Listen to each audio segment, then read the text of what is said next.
السلام علیکم ورحمۃ اللہ وبرکاتہ۔ آج ہم جس صورت کے بارے میں بات کریں گے، اس کی تشریح اور تفسیر کریں گے، وہ ہے سورۃ الہمزہ۔ اور جیسے ہی میں یہ صورت شروع کروں گی اور اس کی پہلی آیت آپ کو سناؤں گی، تو ساتھ ہی آپ کو بتاؤں گی کہ اس صورت کو کیوں نازل کیا گیا۔ تو آئیے شروع کرتے ہیں۔ اعوذ باللہ من الشیطان الرجیم، بسم اللہ الرحمن الرحیم۔ ویل لکل ہمزۃ لمزہ۔ اس آیت کا ترجمہ ہے کہ خرابی ہے اس کے لیے جو لوگوں کے منہ پر عیب کرے اور پیٹھ پیچھے برائی کرے۔ اچھا، اب میں آپ کو یہ بتاتی ہوں کہ یہ آیتیں کن کے بارے میں نازل ہوئیں۔ قرآن پاک کی یہ صورت اور اس کی یہ آیتیں ان کفار کے بارے میں نازل ہوئیں جو سرکار دو عالم صلی اللہ علیہ وآلہ وسلم اور آپ صلی اللہ علیہ وآلہ وسلم کے صحابہ کرام پر اعتراض کرتے، ان حضرات کی غیبت کرتے، یعنی ان کے پیچھے سے ان کی برائیاں کرتے۔ ان میں کچھ لوگ جن کا نام ہے اخنس بن شریک، امیہ بن خلف اور ولید بن مغیرہ وغیرہ۔ اور اس آیت میں جو حکم ذکر کیا گیا ہے، یعنی جن لوگوں کے لیے خرابی کا ذکر کیا گیا، ان میں ہر غیبت کرنے والا شامل ہے۔ اب ہمارے لیے یہ جاننا بھی ضروری ہے کہ غیبت کیا ہے۔ غیبت عربی لفظ غاب سے نکلا ہے، جس کا مطلب ہے کسی کا غیر موجود ہونا، اور غیبت یہ ہے کہ کسی شخص کی ایسی بات اس کی غیر موجودگی میں کی جائے کہ اگر وہ وہاں پر موجود ہوتا اور اس کو سن لیتا تو وہ اس کو برا لگتا، چاہے وہ بات سچ ہو، مذاق میں ہو، اشارے سے ہو یا لکھ کر کی جائے۔ یہ سب چیزیں غیبت میں شامل ہیں۔ اب غیبت کی کیا کیا صورتیں ہیں؟ باتوں میں کسی کی برائی کرنا، یا ہم آواز سے یا کسی کی نقل اتاریں یا چہرے کے تاثرات بنا کر کسی کا مذاق اڑائیں، یہ سب غیبت میں شامل ہیں۔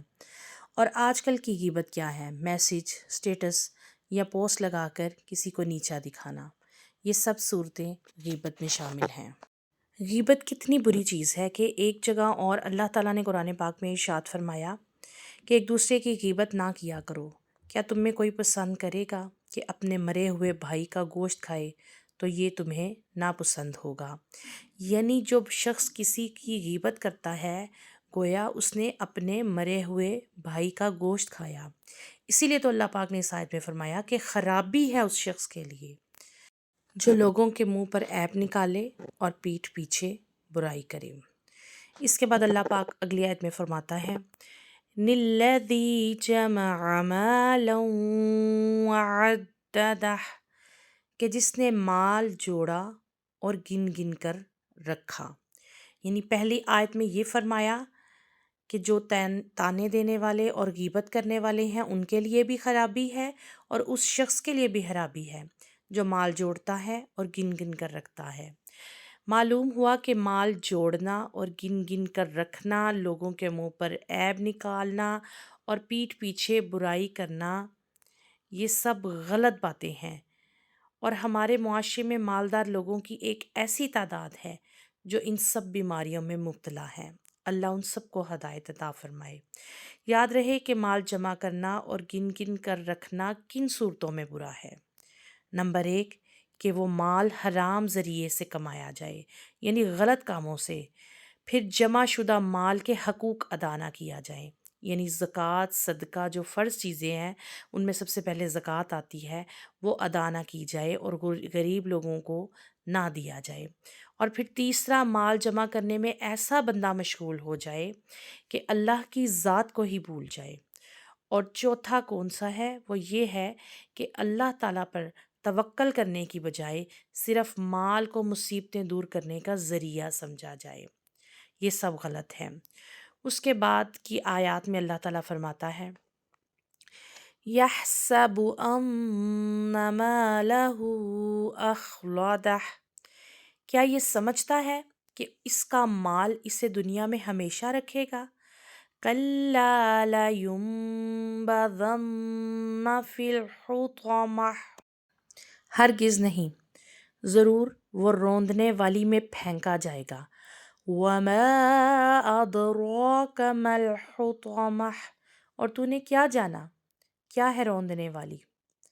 نار اللہ الموقدہ، اللہ کی آگ کے بھڑک رہی ہے، التی تطلع علی الافئدہ، اور جو دلوں پر چڑھ جائے گی، انہا علیہم مؤصدہ، بے شک وہ ان پر بند کر دی جائے گی، فی عمد ممددہ، لمبے لمبے ستونوں میں۔ اب ان ساری آیات کا میں نے اکٹھا ترجمہ پڑھا کیونکہ ان کی بات آپ کو جب اکٹھے بولوں گی تو سمجھ آئے گی۔ اس میں اللہ فرماتا ہے کہ وہ سمجھتا ہے کہ اس کا مال اسے دنیا میں ہمیشہ رکھے گا، ہرگز نہیں، وہ ضرور چورا چورا کر دینے والی میں پھینکا جائے گا۔ اور تجھے کیا معلوم ہے کہ وہ چورا چورا کر دینے والی کیا ہے؟ وہ اللہ کی بھڑکائی ہوئی آگ ہے، وہ جو دلوں پر چڑھ جائے گی، بے شک وہ ان پر بند کر دی جائے گی لمبے لمبے ستونوں میں۔ اچھا، اللہ پاک نے فرمایا کہ وہ سمجھتا ہے کہ اس سے مال اس کا دنیا میں ہمیشہ رکھے گا۔ اس آیت اور اس کے بعد والی 6 آیات کا خلاصہ یہ ہے کہ جو لوگوں کے منہ پر عیب نکالنے، پیٹھ پیچھے برائی کرنے، مال جوڑنے اور گن گن کر رکھنے والا ہے، وہ یہ سمجھتا ہے کہ اس کا مال اسے دنیا میں ہمیشہ رکھے گا اور اپنے مال کے دم پر وہ ہمیشہ زندہ رہے گا اور وہ مرے گا نہیں، جس کی وجہ سے وہ مال کی محبت میں مست ہو جاتا ہے اور نیک عمل کی طرف مائل نہیں ہوتا، یعنی نیک اعمال کی طرف جاتا ہی نہیں۔ ایسا اللہ فرماتا ہے کہ ہرگز نہیں ہوگا، بلکہ اس کو ضرور جہنم کے چورا چورا کرنے والے طبقے میں پھینکا جائے گا، جہاں آگ اس کی ہڈیاں پسلیاں توڑ ڈالے گی۔ پھر اللہ فرماتا ہے اور تجھے کیا معلوم کہ وہ چورا چورا کر دینے والی کیا ہے؟ وہ اللہ کی بھڑکائی ہوئی آگ ہے جو کبھی سرد نہیں ہوتی، اور اس کا وصف یعنی اس کی خوبی کیا ہے کہ وہ جسم کے ظاہری حصے کو بھی جلائے گی اور جسم کے اندر بھی پہنچے گی اور وہ دلوں کو بھی جلائے گی۔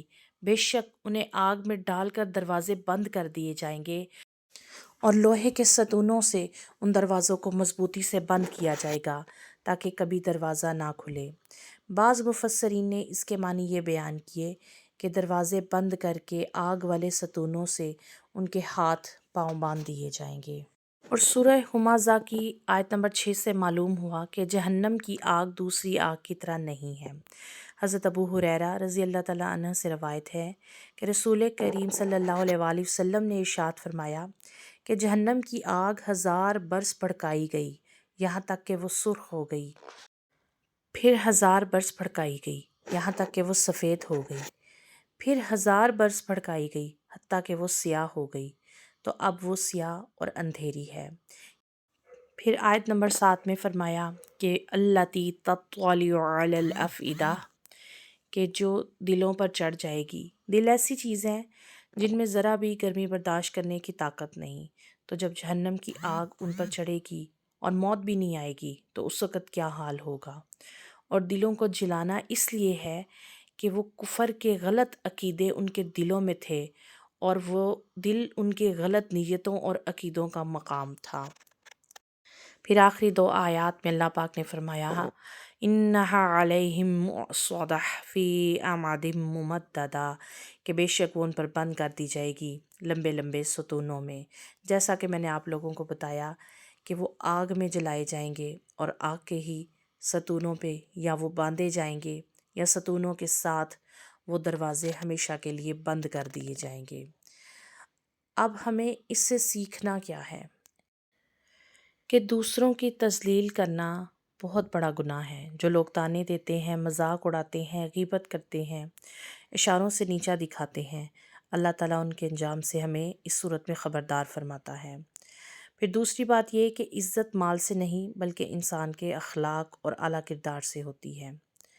زیادہ دولت انسان کو بڑا نہیں بناتی، بلکہ ہمیں اسلام نے جو اچھے اخلاق اور جو اپنا کردار بہتر کرنے کی تعلیم دی ہے وہی انسان کی عزت بناتی ہے۔ تیسری بات کہ مال کا غرور انسان کو دھوکے میں ڈالتا ہے۔ یہ سمجھنا کہ مال ہمیشہ رہے گا اور دولت سب کچھ بچا لے گی، یہ انسان کی غلط فہمی ہے اور خطرناک غلط فہمی ہے۔